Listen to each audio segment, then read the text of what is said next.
Toño, antes de ir con el maestro Ricardo Sevilla, mientras nos ponen en el sistema para dialogar sin censura con el maestro Ricardo Sevilla, debo de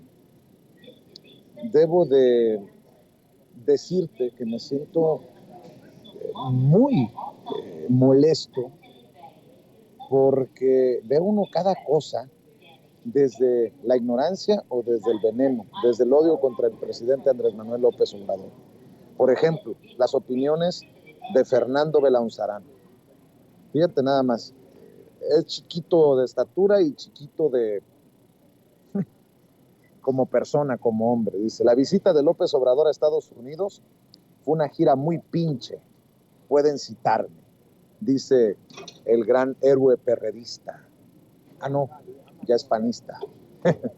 Fernando Belaunzarán.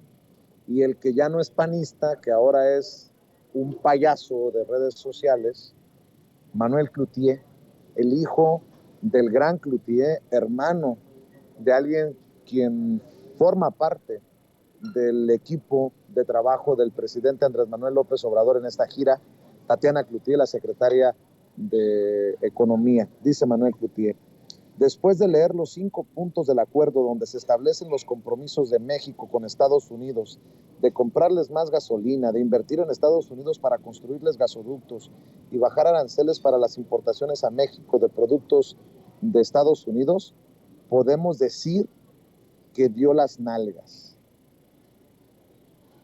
Bueno, por su parte, el presidente Andrés Manuel López Obrador hará que se le rocen las nalgas a Manuel Cloutier con un tuit que publica hace rato. En el Instituto Cultural Mexicano tuvimos un encuentro con empresarios de México y Estados Unidos. Hablamos de cooperación económica, inversión, soberanía y progreso con justicia.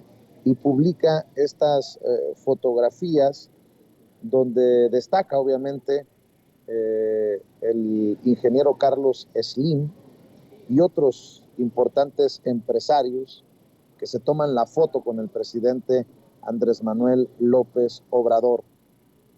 Mi querido Toño, esto ya raya en lo psiquiátrico de muchos personajes, como estos dos que compartía, y nada más para escuchar tu opinión, antes de ir con el maestro Ricardo Sevilla, también rescato lo que publicó Juliana Tilano, a quien respeto, admiro por cosas como esta.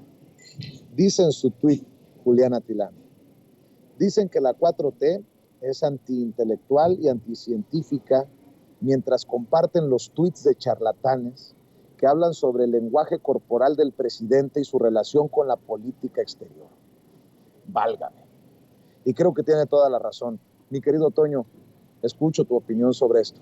Es exactamente lo que platicábamos hace rato con Manolo Ibarra, querido Vicente, cómo es que pues se le apuesta a todo lo pseudo desde la oposición, cómo es que verdaderamente insistimos nosotros los mexicanos en decirle a la oposición, incluso a la derecha o al centro, que necesitamos a alguien que represente a un partido que no sea todo lo mismo, todo lo que tenga que ver con el presidente, que esa es una sana democracia, que necesitaríamos una oposición respetable, decente, con argumentos, con argumentación, pero es una pseudo-oposición que utiliza pseudociencias. Es verdaderamente lamentable que sea precisamente ese el análisis. Te lo advertía yo, sí o no, ayer.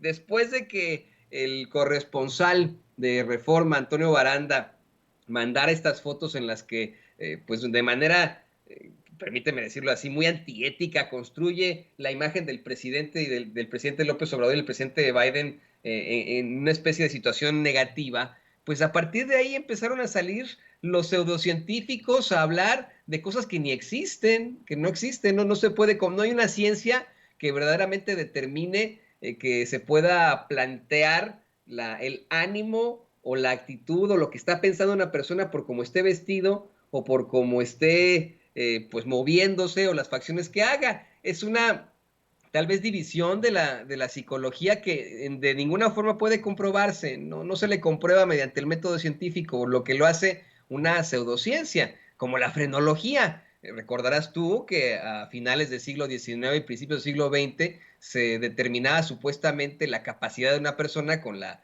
capacidad cerebral que tenía, ¿no? Decían, no, esta persona puede ser determinada cosa porque su cerebro mide tanto, porque su cabeza mide tanto. Entonces los cabezones pues éramos físicos nucleares, imagínate, ¿no? Yo soy muy cabezón, lo digo sin albur, siempre que voy a comprarme un sombrero batallo muchísimo, pues no, ¿no? Yo a mí me alcanzó mi intelecto para ser periodista, en todo caso, no para ser físico nuclear o cirujano neurólogo, no me alcanzó para eso. Y bueno, estas son las pseudociencias a las que apuestan desde la oposición, personajes, como tú bien lo mencionas, chiquititititos, como Fernando Belauzarán, como Cloutier, que pues, híjole, nada más causan lástimas y te digo, insisto, provocan en la gente y en incluso la gente que sigue a la derecha, pues una necesidad absoluta e insatisfacción para que se consiga una verdadera oposición. Imagínate, esta señora Tijerina o fulanita de tal que empezó con lo de las posiciones del presidente y etcétera, pues para mí nada más me faltó que empezara a hacer la descripción de las posiciones del presidente en lenguaje extraterrestre, ¿no? Como la otra muchacha. O sea, te juro que nada más faltó eso, ¿no? Faltó que entrevistaran a otra muchacha con todo respeto y le dijeran, oiga, a ver, en lenguaje extraterrestre, por favor, díganos qué opina de la posición del presidente López Obrador. Pues esa es la pseudo, todo que conforma nuestra pseudo oposición. Son pseudointelectuales, son pseudocientíficos, son pseudoexpertos, son pseudoperiodistas, son pseudopolíticos. O sea, ahí tienes a Xóchitl Gálvez, por favor, también haciendo estos análisis, ¿no? Son una pseudooposición, eso es lo que son. Querido Toño, para seguir hablando de este tema, déjame saludar al maestro Ricardo